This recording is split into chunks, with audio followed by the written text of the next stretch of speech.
Ajaz educational consultant നമുക്കൊപ്പം തുടരുന്നുണ്ട്. അജാസ്, ഇക്കാര്യത്തിൽ മന്ത്രിയുടെ വാക്കുകൾ കേട്ട് കാണും. മന്ത്രി പറയുന്നത് സർക്കാർ തുടർ നടപടികളിലേക്ക് പോകും, ആശയക്കുഴപ്പം ഒഴിവാക്കും, കുട്ടികൾക്ക് അവരുടെ ഭാവിയെ ബാധിക്കാതിരിക്കാനുള്ള നടപടി ഉണ്ടാകുമെന്നതാണ്. സർക്കാരിന് ഒരുപക്ഷെ ഡിവിഷൻ ബെഞ്ച് അപ്പീലിൽ ഒരുപക്ഷെ അനുകൂലമോ പ്രതികൂലവുമായ തീരുമാനമുണ്ടാവാം. പക്ഷേ നമുക്ക് മുന്നിലുള്ളത് കുട്ടികൾക്ക് ഈ സമയം അവരുടെ ഭാവിയിൽ ആശങ്ക ഉണ്ടാകുന്നു എന്ന അവസ്ഥയാണ്. ഇതിൽ ഉചിതമായൊരു നടപടി എങ്ങനെ നമുക്ക് പ്രതീക്ഷിക്കാം? എന്റെ ഒരു അഭിപ്രായത്തിൽ എന്തായാലും ഇതിലെന്ത് ചെയ്യും, റിസൾട്ട് പ്രഖ്യാപിക്കാൻ ഇനിയും വൈകുമെന്നാണ്. അപ്പൊ സ്വാഭാവികമായിട്ടും അഡ്മിഷൻ ലേറ്റ് ആവും. അപ്പം ആദ്യ സെമസ്റ്റർ കുട്ടികൾക്ക് പഠിക്കാൻ സമയം കുറവായിരിക്കുമെന്നാണ് തോന്നുന്നത്. പക്ഷെ ഇത് വലിയൊരു പ്രശ്നമാക്കേണ്ടതില്ല എന്നാണ് എന്റെ ഒരു അഭിപ്രായം. കാരണം ഞാൻ Kozhikode NIT BTech computer science പഠിച്ചതാണ്. കോവിഡിന്റെ സമയത്തും നമുക്ക് എന്തുണ്ടായിരുന്നു, ഒരുപാട് ക്ലാസ്സുകൾ വന്നിട്ടുണ്ട്. പലപ്പോഴും ക്ലാസ്സുകളും കാര്യങ്ങളും ഡിലേ ആയിട്ടും ഒരു പരിധിവരെ കുട്ടികൾ അഡ്ജസ്റ്റ് ചെയ്തിട്ട് ബുദ്ധിമുട്ടൊക്കെ ഉണ്ടാകുമെങ്കിൽ കൂടി അൾട്ടിമേറ്റ്ലി KTUവിന്റെ കോളേജിലേക്കാണ് ഈ കുട്ടികൾക്കൊക്കെ അഡ്മിഷൻ എടുത്ത് കയറേണ്ടത്. അപ്പം ആ കോളേജ് സെമസ്റ്റർ പരീക്ഷയ്ക്ക് ഒന്ന് അഡ്ജസ്റ്റ് ചെയ്ത് സമ്മർ വെക്കേഷനൊക്കെ ഒന്ന് കുറച്ചാൽ തീരുന്ന പ്രശ്നമേ ഉള്ളൂ. പക്ഷെ എന്തൊക്കെ പറഞ്ഞാലും ഇത് കുറച്ച് നേരത്തെ ചെയ്തിട്ടുണ്ടായിരുന്നെങ്കിൽ ഈ കൺഫ്യൂഷൻസ് ഒക്കെ ഒഴിവാക്കായിരുന്നു എന്ന് എനിക്ക് തോന്നുന്നത്. ഇത് കുട്ടികൾക്ക് ക്ലാസ് കുറവായി കിട്ടുമെന്നുള്ളത് വലിയൊരു വിശ്വാസി കരുതേണ്ടതില്ല എന്നാണ് എനിക്ക് പേഴ്സണലി ഫീൽ ചെയ്യുന്നത്. അതായത് സർക്കാർ അപ്പീലിൽ ഇനി തീരുമാനം എതിരായാൽ പോലും സുപ്രീം കോടതി പോലെയുള്ള സാധ്യതകളിലേക്ക് പോകേണ്ടതില്ല, മറിച്ച് കോടതി നിർദ്ദേശം അനുസരിച്ചുകൊണ്ട് ലിസ്റ്റ് പുനഃക്രമീകരിച്ച് മുന്നോട്ട് പോവുക. അങ്ങനെ അല്ല എന്റെ അഭിപ്രായം. കാരണം പഴയ ഫോർമുല തന്നെയാണ് ഉപയോഗിക്കുന്നതെങ്കിൽ അത് ഒട്ടും നീതിപരമല്ല. ഗവൺമെന്റ് സ്കൂൾ കേരള സിലബസ് പഠിച്ച കുട്ടികൾക്ക് വൻ അനീതിയാണ് അവിടെ സംഭവിക്കാൻ പോകുന്നത്. സർക്കാരിന് പോകുന്ന എത്രയും പോകുന്നത് തന്നെയാണ് പോകണമെന്നാണ് എന്റെ ഒരു പേഴ്സണൽ ഒപ്പീനിയൻ. എന്താണോ നീതി അതിലേക്ക് എത്തട്ടെ എന്നാണ് എന്റെ ഒരു അഭിപ്രായം. അത് അഡ്മിഷൻ ഡിലേ ആവുന്നുള്ള ഒരു കാരണത്താൽ ഇത്തവണ പഴയ ഫോർമുല തന്നെ ഉപയോഗിക്കണമെന്ന് എനിക്ക് ഒട്ടും യോജിച്ചില്ല. ഓക്കെ, താങ്കളുടെ അത് ക്ലിയർ ആണ്. എന്തായാലും സർക്കാർ കേരള സിലബസിൽ പഠിച്ചവർക്ക് നീതി കിട്ടാൻ വേണ്ടി നിയമവഴികൾ പരമാവധി മുന്നോട്ട് പോകട്ടെ എന്നത് അടക്കം അഭിപ്രായങ്ങൾ ഉയരുന്നുണ്ട്. എന്തായാലും മന്ത്രി ഇക്കാര്യത്തിൽ പറയാൻ ശ്രമിക്കുന്നത് ഇതിലൊരു കൃത്യമായ തീരുമാനമുണ്ടാകുമെന്നതാണ്. അതിൽ ഒരുപക്ഷെ മന്ത്രിസഭാ യോഗ തീരുമാനമൊക്കെ വേണ്ടി വരും. അതുകൊണ്ട് കൂടിയാവും മന്ത്രി അത് പറയുന്നത്.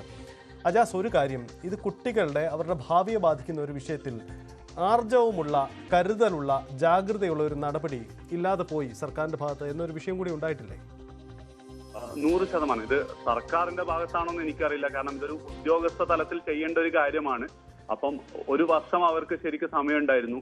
കീമിന്റെ പ്രോസ്പെക്ടസ് വന്നു, കീം എക്സാം കഴിഞ്ഞു, റിസൾട്ട് പ്രഖ്യാപിക്കുന്നതിന് തൊട്ട് മുന്നെയാണ് ഈ ഒരു ഫോർമുല മാറ്റം വന്നിട്ടുള്ളത്. അതും വമ്പിച്ച മാറ്റങ്ങളാണ്. ശരിക്കും ഫോർമുല മാത്രമല്ല മാറിയിട്ടുള്ളത്, ഈ ഓരോ വിഷയത്തിലും മാർക്ക് പരിഗണിക്കുന്നതിന്റെ വെയിറ്റേജ് മാറിയിട്ടുണ്ട്. അതായത് മുമ്പ് മാത്സ് 100, ഫിസിക്സ് 100, കെമിസ്ട്രി 100 എന്നുള്ളത് ഇത്തവണ മാത്സിന് 150, ഫിസിക്സിന് 90, കെമിസ്ട്രിക്ക് 60 മാർക്കാണുള്ളത്. ഇതിപ്പം എന്താ പറയുക, CBSE കുട്ടികൾക്ക് മാത്രമല്ല പ്രശ്നം, സർക്കാർ സ്കൂൾ പഠിച്ച കുട്ടികൾക്കും മാത്സിന് കൂടുതൽ വെയിറ്റേജ് ഉണ്ടായിരുന്നെങ്കിൽ അവർക്ക് എന്ത് ചെയ്യാൻ പറ്റുമായിരുന്നു, മാത്സ് കുറച്ചും കൂടി നന്നായിട്ട് പഠിക്കാൻ പറ്റുമായിരുന്നു. പക്ഷെ കഴിഞ്ഞ വർഷം ഏറ്റവും ടഫുള്ള എക്സാമും കൂടിയായിരുന്നു മാത്സ്. അതുകൊണ്ട് ആ ഒരു ഫോർമുല മാറ്റം, വെയിറ്റേജിലെ മാറ്റം അടക്കം എന്താണ് കുട്ടികളുടെ റിസൾട്ടിനെ ബാധിച്ചിട്ടുണ്ട്. ഇത് പ്രോസ്പെക്ടസ് തന്നെ പറഞ്ഞിട്ടുണ്ടായിരുന്നെങ്കിൽ ഒരു പ്രശ്നം ഉണ്ടായിരുന്നില്ല. സോ എന്തായാലും ഉദ്യോഗസ്ഥ തലത്തിൽ വൻ വീഴ്ച സംഭവിച്ചിട്ടുണ്ട് എന്നുള്ളത് 100%. യെസ്, ഇതിൽ വീഴ്ച സംഭവിച്ചത് എവിടെയായാലും സർക്കാർ കൂടി അതിന് ഉത്തരവാദിത്വം പറഞ്ഞേ മതിയാവൂ. ഉദ്യോഗസ്ഥ വീഴ്ച എന്ന ന്യായം കണ്ടെത്തി മുന്നോട്ട് പോകാൻ കഴിയുമോ എന്നത് പ്രധാനപ്പെട്ട ചോദ്യം കൂടിയായി മാറുകയാണ്.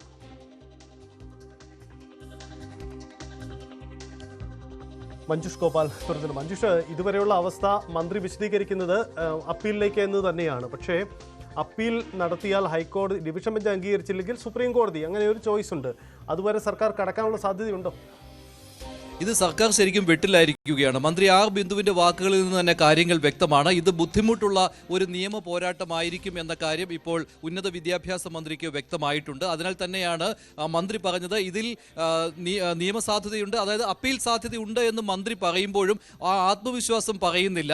അപ്പീൽ പോകും, അനുകൂലമായ ഒരു വിധി കിട്ടുമെന്ന് പ്രതീക്ഷിക്കുന്നതായി മന്ത്രി പറയാത്തതിന് കാരണം സാമൂഹ്യനീതി എന്ന ഘടകമാണ് ഇവിടെ ഹൈക്കോടതി അത് കണക്കിലെടുത്തിരിക്കുന്നത്. അതിനാൽ തന്നെ ഡിവിഷൻ ബെഞ്ചിൽ പോകുമ്പോഴും ഇതേ വാദം തന്നെയല്ലേ അവിടെ ഉയർന്നു വരിക എന്നുള്ളതാണ്.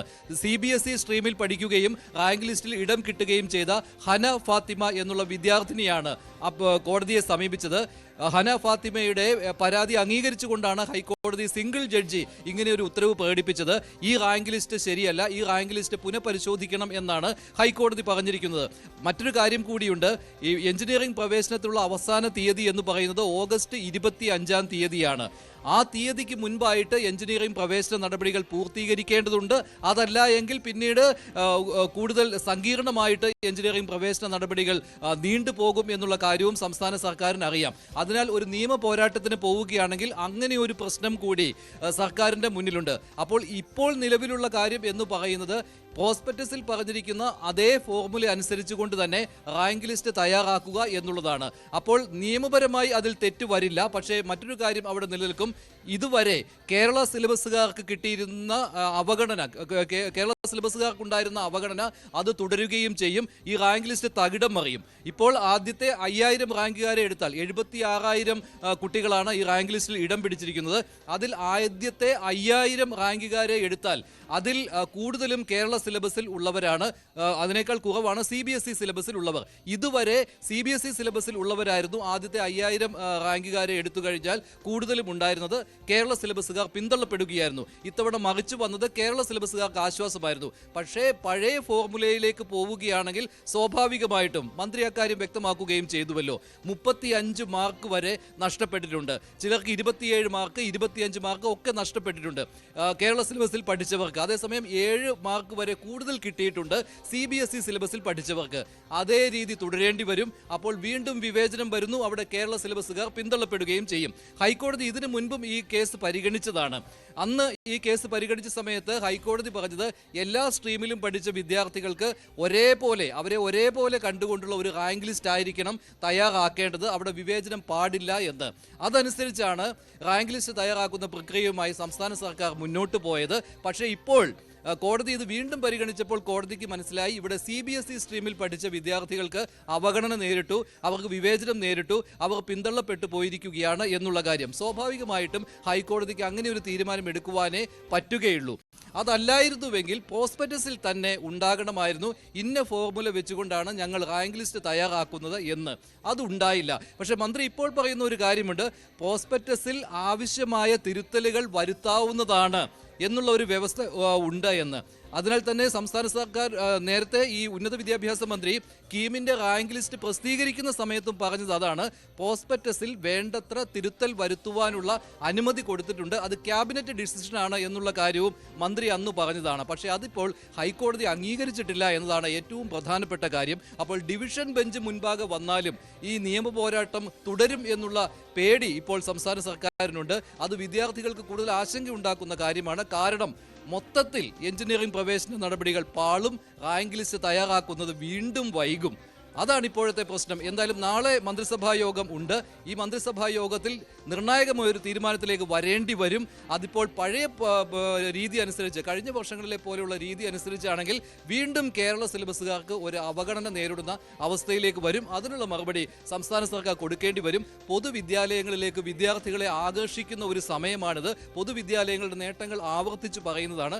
ആ സമയത്ത് കേരള സിലബസിൽ പഠിച്ചു എന്നുള്ള ഒറ്റ കുറ്റം കൊണ്ട് എഞ്ചിനീയറിംഗ് പ്രവേശനത്തിൽ പിന്തള്ളപ്പെടുന്നു കേരള സിലബസിൽ പഠിച്ച വിദ്യാർത്ഥികൾ എന്നുള്ള പരാതി തുടരുന്നത് അത് സംസ്ഥാന സർക്കാരിന് ഒട്ടും ഭൂഷണമല്ല.